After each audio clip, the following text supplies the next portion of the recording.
வணக்கம் நண்பா. நம்ம சேனலை தொடர்ந்து பார்த்து ஆதரவு கொடுத்துட்டு இருக்கவங்க எல்லோருக்கும் கோடான கோடி நன்றிகள். தலைவரோட படம் வந்து பாத்தீங்கன்னா தளபதி பின்னி எடுத்துட்டு இருக்கு. ரீ ரிலீஸ் தமிழ் திரையுலகம் எல்லாமே வந்து பாத்தீங்கன்னா மிரண்டு போயிருக்காங்க. ஏன் அப்படின்னு கேட்டீங்க அப்படின்னா, இந்த ரீ ரிலீஸ் படத்துக்கு ஏன் இவ்வளவு கூட்டம் போயிட்டு இருக்குது? இது 33 வருஷத்துக்கு முன்னாடி வந்த படமாச்சே. ரஜினி படத்துக்கு என்ன இப்படி ஒரு சேஞ்சஸ்?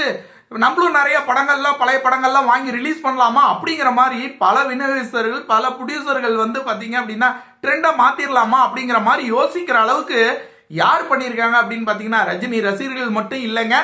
இன்னைக்கு இருக்கிற யங் ஜெனரேஷன் 2K கிட்ஸ் எல்லாருமே வந்து பாத்தீங்கன்னா ரசிச்சு என்ஜாய் பண்ணி அலப்பறை பண்ணியிருக்காங்க. தமிழ்நாடு முழுவதும் ஒரு 150 தியேட்டர்ல வந்து பாத்தீங்கன்னா இந்த படம் வந்து ரிலீஸ் பண்ணியிருந்தாங்க.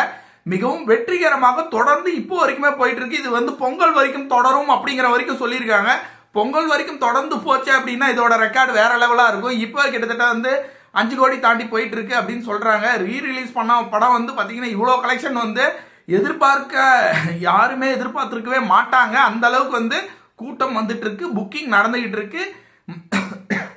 ஷோஸ் வந்து இன்க்ரீஸ் பண்ணியிருக்காங்க. இதுதான் வந்து தளபதி ரீ ரிலீஸ் கிடைத்த மிகப்பெரிய வெற்றினே சொல்லலாம். இதுக்கு முன்னாடி வந்து பாத்தீங்கன்னா ரீ ரிலீஸ் பண்ண படத்துல வந்து பாத்தீங்கன்னா கில்லி படம் தான் அந்த கொஞ்சம் வசூல்ல வந்து முதல்ல இருந்துச்சு. இப்போ வந்து பாத்தீங்கன்னா கில்லியை ஓவர்டேக் பண்ணிட்டு நம்ம தலைவர் ரஜினிகாந்த் அவர்களுடைய தளபதி படம் வந்து முதல் இடத்துக்கு வந்திருக்கு. தலைவர் என்றுமே நிரந்தரம். தலைவரோட இடத்தை யாராலையும் நிரப்பவே முடியாது. தலைவர் வந்து அதிசய பிறவி.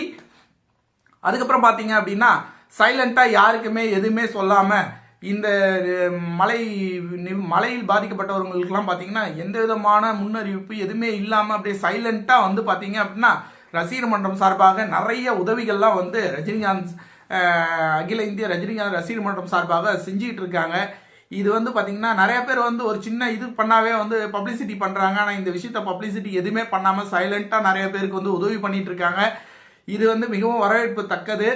இதை வந்து தலைவர் வந்து தொடர்ந்து பல முறை செஞ்சிட்டு இருக்காரு. இப்பவும் செஞ்சிட்டு இருக்காரு. ஆனா எந்த விதமான விளம்பரமும் இல்லாமல் செய்யறாரு. அதுதான் ஆத்மாத்மாக செய்ய வேண்டிய விஷயம். ஆத்மாத்மாக ஒரு விஷயத்த செய்யறது தலைவரால் மட்டும்தான் முடியும். தலைவரோட தளபதி வந்து எல்லாரையும் ஆட்டி வச்சிருக்கு அப்படின்னு சொல்லலாம். தமிழ் திரையுலகமே வந்து மிரண்டு போயிருக்காங்க. என்ன இந்த படத்துக்கு இப்படி ஒரு ரெஸ்பான்ஸா அப்படின்னு சொல்லிட்டு இந்த ரெஸ்பான்ஸ் தொடரட்டும்.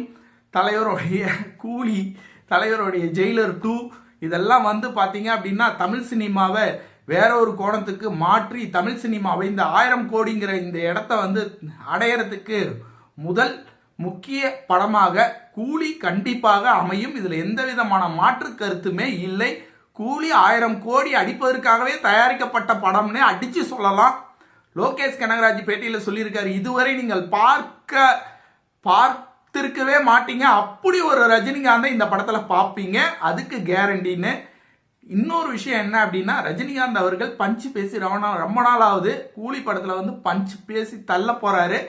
படம் 1000 கோடி அடிக்க போகுது. ரஜினி ரசிகர்கள் கொண்டாட ரெடி ஆயிருங்க அப்படின்னு சொல்லிட்டு இந்த வீடியோ முடிச்சுக்கிறேன். நம்ம சேனல்ல இதுதான் முதல் முறையா பாக்குறீங்கன்னா கண்டிப்பா சப்ஸ்கிரைப் பண்ணுங்க நண்பர்களே. அப்பதான் நம்ம சேனல் வந்து வளர்ச்சி அடையும். நம்மளோட சேனல் வளர்ச்சி அடைஞ்சு இன்னும் நிறைய வீடியோக்கள் தொடர்ந்து போட முடியும். நன்றி, வணக்கம்.